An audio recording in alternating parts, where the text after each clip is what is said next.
Nama saya Dedi Rahmat, usia 37 tahun. Saat ini saya sudah memiliki 2 orang anak, 1 laki-laki dan 1 perempuan. Di pertengahan tahun 2020, saya batuk-batuk yang nggak sembuh-sembuh. Kemudian berkali-kali ke dokter paru-paru, dan ternyata paru-parunya juga bersih. Kemudian pas dilihat, ternyata di ronsen paru-parunya itu ada jantung yang membesar. Nah, dari situ dokter paru-paru merujuk ke dokter jantung. 3 hari setelah kontrol ke dokter jantung, saya mengalami serangan.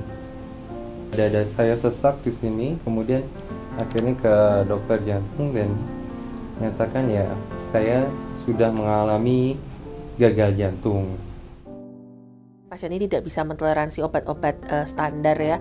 Jadi kami mencoba untuk mengeskalasi obat-obat gagal jantung dengan menggunakan golongan seperti ARNI, SGLT2 inhibitor, tapi ternyata memang respon pasien ini tidak begitu baik. Kita coba memasukkan levosimendan ya, suatu inotropik yang baru ada di Indonesia.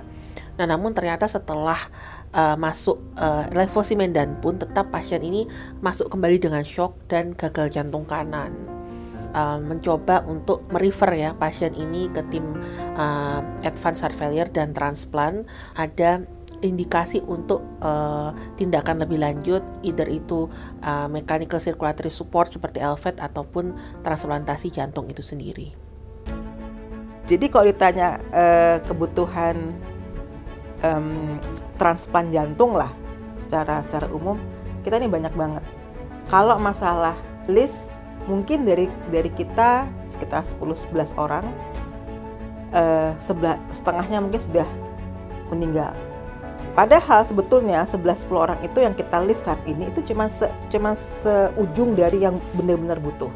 Sekarang pasien-pasien yang kita list itu sebagian besar memang sudah tidak ada, ya karena nggak ada donor. Dalam waktu menunggu ini, pasien-pasien resipiennya ya mungkin sudah tidak bisa melewati masa tunggu yang sekian lama. Sejarahnya emang panjang sekali, tapi transplantasi jantung dari manusia ke manusia itu pertama kali dilakukan tahun 1967 oleh Christiaan Barnard di Afrika Selatan. Mulailah berkembang dan timbullah obat-obat kayak obat imunsupresan. Ya, rutin dilakukan transplantasi jantung itu di tahun 80-an. Dari tahun 88 sampai sekarang itu udah sangat banyak transplantasi di luar negeri dilakukan.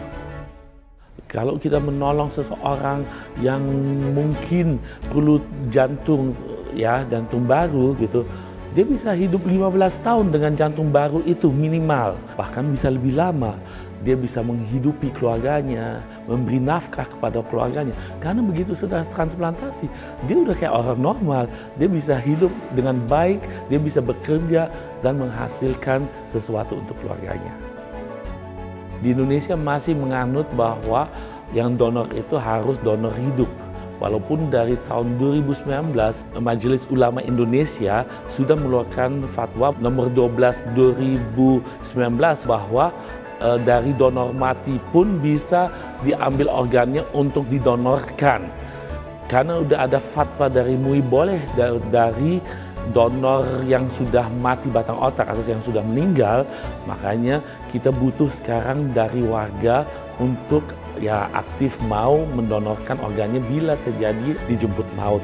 Jadi kebutuhan donor untuk transplantasi jantung di Indonesia sangatlah urgent, mengingat tingginya angka resipien atau pasien-pasien yang sudah mengalami gagal jantung terminal yang sudah tidak bisa lagi ditata laksana dengan obat-obatan. Jadi kebutuhan donor untuk transplantasi jantung sangatlah penting dan urgent sebagai salah satu tata laksana alternatif untuk pasien-pasien gagal jantung terminal. Rumah Sakit Jantung dan Pembuluh Darah Harapan kita sebagai pusat rujukan tertinggi nasional terhadap penyakit kardiovaskular di Indonesia telah bekerjasama dengan sister hospital. Yang pertama adalah University of California, Los Angeles. Dan yang kedua dengan National Taiwan University Hospital untuk assessment dan proctorship terlaksananya program transplantasi jantung pertama di Indonesia.